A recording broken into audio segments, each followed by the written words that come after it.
Chers investisseurs, j'espère que vous avez la pêche. On se retrouve alors en début de week-end là pour voir ce qui se passe encore une fois sur le Bitcoin. Fameux Bitcoin qui nous fait encore une belle poussée vers le sud. Malheureusement, on s'approche là de plus en plus des 30 000, on le sait, mais vous savez que là on est au niveau des 35 000. On a pris la peine pour le courtier Coinbase d'aller un peu plus bas au niveau des 34 000.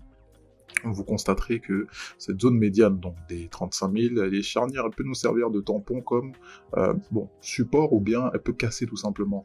Vous savez même qu'en ce moment, ce qu'on devrait considérer, c'est la pression baissière qui nous entoure, et ça s'inscrit donc dans ce contexte-là, toute cette baisse. À quoi vraiment elle est due? On va voir que ça fait pas mal de jours qu'on a cette pression baissière, qu'elle ne fait que se confirmer davantage. Comment réagir à ça? C'est également ce qu'on va essayer de voir. On se concentre surtout, on est en week-end, vous savez, baisse de liquidité, c'est en général, il faut être davantage prudent, donc on va prendre le temps de considérer toutes les informations de marché. Allons sans plus attendre donc sur l'unité de temps journalière, comme on l'a spécifié, contexte baissier qui se confirme davantage, vous voyez, toutes les bougies baissières qui ne font que s'enchaîner, donc c'est un signal supplémentaire, on a une invalidation de la construction de la tendance haussière qui était en cours. Vous voyez que là actuellement, c'est quand on dit que c'est une zone charnière, vous constatez que c'est le milieu de range, 35 000, ça tombe même bien, c'est entre les 30 000 et les 40 000. Bon, si on devait simplifier, c'est une zone médiane qui peut nous servir de support, mais encore une fois, c'est ultime. Si on constate même de manière technique, on sait qu'on a des niveaux, si on devait se considérer, comme vous vous en apercevez là, ces derniers niveaux qui ont été créés, c'est-à-dire le dernier creux au niveau des 35 500, donc là actuellement on est précisément dessus, si on les casse de manière franche, vous savez que là actuellement on va directement se situer dans un premier temps sur les 34 000. Après on a un très beau creux là au niveau des 33 300 pour le courtier Coinbase. Si on devait même s'attarder, vous voyez qu'on a réintégré donc la structure, ce fameux canal baissier. Bon, ça c'est encore une fois de plus des détails, mais si on essaye de voir de manière plus précise, vous constaterez même qu'on a cassé le nuage Ishimoku.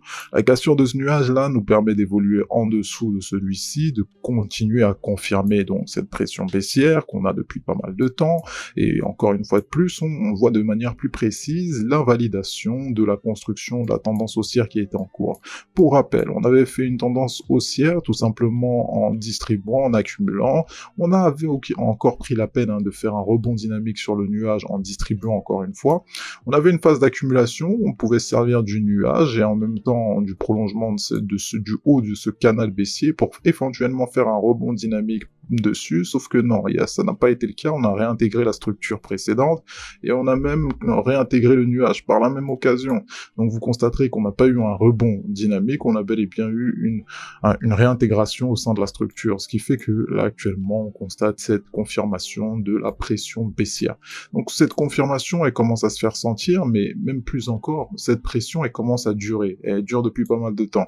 D'autant plus qu'on a pas mal de signaux techniques, pour rappel, on va même en unité de temps journalière très rapidement pour constater qu'on est tout proche à la frontière même de cette fameuse death cross. Bon, c'est un détail à considérer, mais vous savez que ça rentre encore une fois dans la confirmation de ces arguments baissiers. Vous voyez que là, en unité de temps en 4 heures, il n'y a pas besoin de faire de dessin, on évolue bien en dessous de 50 pour ce qui est du RSI, et pour ce qui est du MACD, depuis qu'on a eu ce croisement haussier, ça ne fait que se continuer. Vous voyez que les histogrammes sont de plus en plus bas, Certes, là, actuellement, on a eu un petit regain des histogrammes, mais encore une fois, ça s'inscrit dans un contexte de baisse. Il faut aussi se rendre à l'évidence. Le marché nous donne des informations comme quoi les vendeurs sont de plus en plus présents. Vous voyez, la tendance est assez claire en unité de temps horaire, et on voit, que actuellement les 35 sont une zone de rempart. On a rebondi très rapidement dessus. Pour rappel, il faut savoir que cette zone médiane là, soit elle tient, soit elle cède. Et si elle cède, vous savez déjà les niveaux vers lesquels on va aller se diriger.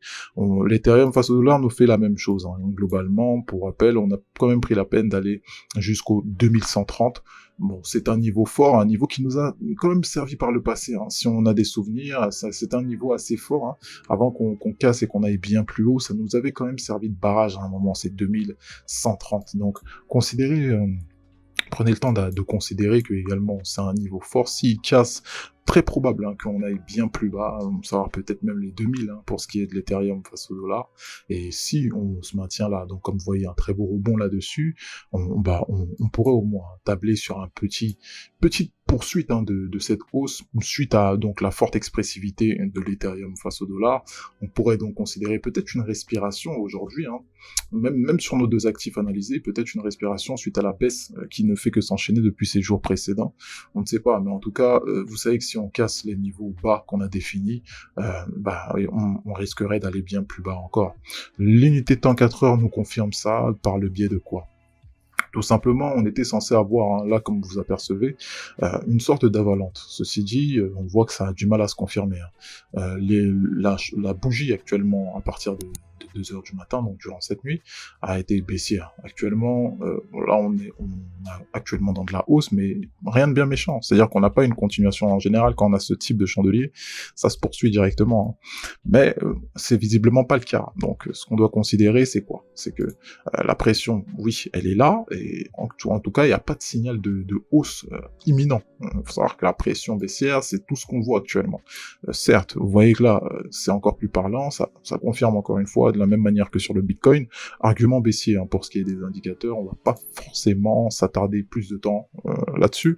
L'unité de temps journalière aussi, on le constate assez bien, journée précédente totalement baissière, suite à une journée qui était sous forme de doji, donc comme vous l'apercevez, on a donc cassé cette structure comme on l'avait spécifié, on évolue bien en dessous. C'est un signal, hein, pour ceux qui l'ont considéré. Donc encore une fois, vous apercevez le fait d'évoluer en dessous des 2500 même en général, qui est un niveau fort. On évolue bien en dessous de ces niveaux-là. Et ben on constate, hein, véritablement, on est en dessous du nuage, cassure de structure, en dessous de Tenkan, Kijun, ça fait quand même beaucoup, hein. Vous constatez pas mal d'arguments qui soutiennent en tout cas cette thèse des arguments baissiers. Après avoir invalidé donc l'éventuelle construction de cette tendance haussière qui commençait à agir. On va essayer de rafraîchir un peu ce graphique en allant sur l'unité de temps weekly, et on aperçoit quoi? On aperçoit très très rapidement que notre semaine ressemble actuellement à une vraie cassure de Kijun. Encore une fois, c'est pas terminé, mais sur la cage, vous savez que c'est encore une fois de plus un signal baissier. En somme, je pense qu'on a fait le tour. On a vu pas mal d'informations que le marché nous donnait. On sait comment agir, on n'oublie pas. On est le week-end, on est prudent. Donc, prenez soin de vous, hein, de vos finances, de vos capitaux, et quant à nous, n'oubliez pas, on se retrouve à la prochaine. Bye bye.